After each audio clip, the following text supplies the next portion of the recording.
Ever had an ACH payment bounce and not even know why? Or worse, a furious supplier calls and you're completely in the dark? In this talk, we'll cover the most common ACH return codes, what they mean, and how to fix them fast. Some are easy, some are not. But missing one can cost you real money and, even more importantly, trust. Learn what the return codes actually mean and how to fix them before it costs you. Fast, clear, no fluff. Let's start with a brief explanation of what we mean by an ACH return. An ACH return occurs when the ACH couldn't collect the funds from the customer's account. When this happens, NACHA issues an ACH return reason code, which goes a long way towards helping you figure out what the problem is. It is a 3-character code that provides some details about the specific nature of the issue that they had with the payment. Both payables and receivables professionals need to understand ACH return. If one of your payments is returned and your supplier calls furious, the first thing you should ask them for is the reason code provided by their financial institution. From this, you will be able to figure out why the payment was returned, especially if you didn't expect it to be. And of course, if you are receiving the payment, the reason code gives you a good starting point for your investigation. Here are some of the more common ones, what they mean, and most importantly, what you should do. I call the first one the return code you never want to see, especially when you're the payer. So the return codes are an R plus two digits, so 3 digits. R01 indicates insufficient funds. This is the ACH version of your card has been declined. Awkward and not a great look if you're the one making the payment. Suggested fix. You might retry the transaction, and if it still fails, contact the customer to find out when the funds would be available and then retry at that point. Return code R02. It is used when the account has been closed. Now this one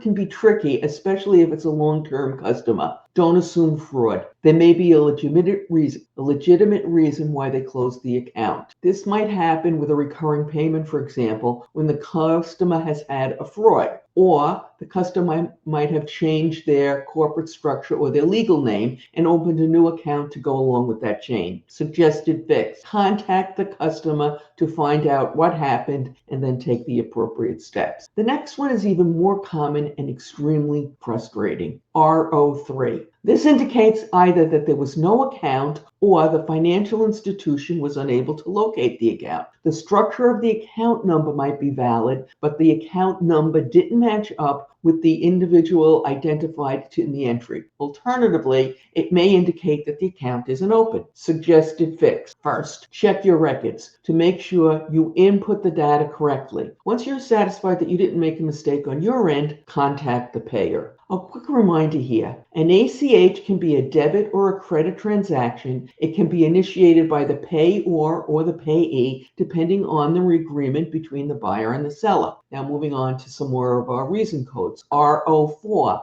indicates an invalid account number. The purpose of this reason code is to indicate that the structure of the account number is invalid. Suggested fix. As in the example above, check your inputs to make sure the problem isn't in your shop, and then once you're satisfied that you've done everything correctly, check with the payer. Think this next one only happens to others? Think again. R05. Unauthorized debit to a customer account using a corporate SEC code. You have a problem here, as this indicates that a debit entry was transmitted to a consumer account, but the receiving member hasn't authorized the entry. It could be fraud. Suggested fix. So once again, check your inputs and make sure you've done it correctly, because often you just entered a number wrong. And then when you're convinced you've done everything right, get in touch with the payer. Now this next one is sneakier than it sounds. R06. Return per the ODFI's request. This indicates that the originating depository financial institution made a request for the receiving depository financial institution to return the ACH entry. Suggested fix. Contact the originating financial depository institution to find out why they made this request and then deal with it appropriately. Now stay with me. We're getting to even more critical ones. R07. This is serious. Not just a technical error. It means the authorization was revoked by the customer. That is, the customer who authorized the ACH payment has revoked that authorization. Suggested fix. You want to make sure on your end, first of all, that this wasn't a recurring payment that should have stopped, like maybe for a subscription of something. Once you're convinced again that you haven't made a mistake, then contact the customer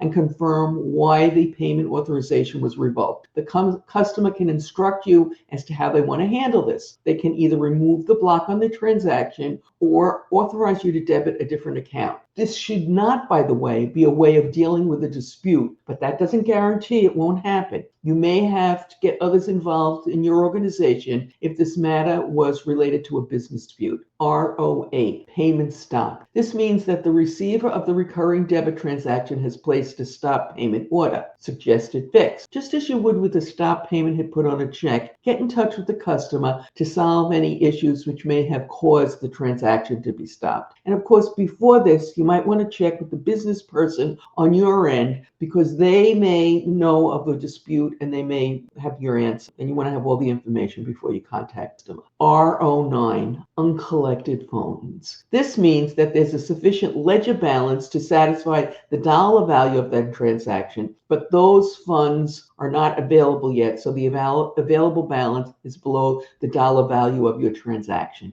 This can occur in the case, by the way, of uncollected checks. But I'm thinking that as we move forward and companies issue fewer and fewer paper checks, we should, emphasis on the word should, see less of this. Suggested fix, retry the transaction. But to be on the safe side, wait a few days. For you only can retry a transaction twice within 20 days of the original payment authorization date. Ultimately, it might involve an uncomfortable conversation with your payer. Now, before we get to those last few and possibly most critical return codes, if you're getting value from this talk, please hit the like button to let us know that we should create more talks like this. And of course, if you see that hype button, we'd really love you to press that. Now, let's get into the most high-risk codes, the ones that might signal fraud. And there's more than one of them, by the way. R10. This ACH return code signifies that the account holder has informed their bank that this transaction is not authorized by them. I cannot emphasize this strongly enough. You do not want this to happen to you too many times. In fact, never should be your goal. But what if it does? Because it's outside your control. What should you do? Suggested fix. Obviously, immediately stop any future payments you may have scheduled to this account because you don't need another reported unauthorized transaction. Then contact the party who informed the bank that the transaction was unauthorized. They should verify to you in writing that you are indeed authorized to make this transaction if that is the outcome. It is important that you get it in writing as you may have to provide it to your financial institution in order to have the transaction put through. Obviously, you want to keep this authorization. Ideally, you would have gotten this authorization when you first started doing business with this particular entity, and you can provide that to the bank as well. Keeping these records is critical, as maintaining a stellar reputation with your financial institution is critical. Also, you want to address these as quickly as possible because there's always a possibility that fraud's involved. Now, before we get to the last few, and possibly most critical return codes. If you're getting value from this talk, please let us know that we should do more talks like this in the comments below. This next code is related to R10 and it's R29, which indicates that a corporate customer has advised that the transaction was not authorized. Suggested fix. Once again, make sure you set the transaction up correctly, and then when you are certain you did not make a basic error on your part, reach out to the customer to understand why they issued a cancellation or a revoked authorization for this transaction so you can fix the issue. These are not the only reason codes, but rather the ones that you're more likely to run into. If you get a different one, figure out what the cause is and then work to get the matter rectified as quickly as you can, kind of based on the examples that we've discussed so far today. Sadly, payment fraud is much more pervasive than the ACH varieties that we've been discussing today. Click on the link that has appeared on your YouTube screen and is in the description for 8 payment fraud protection fast facts to make sure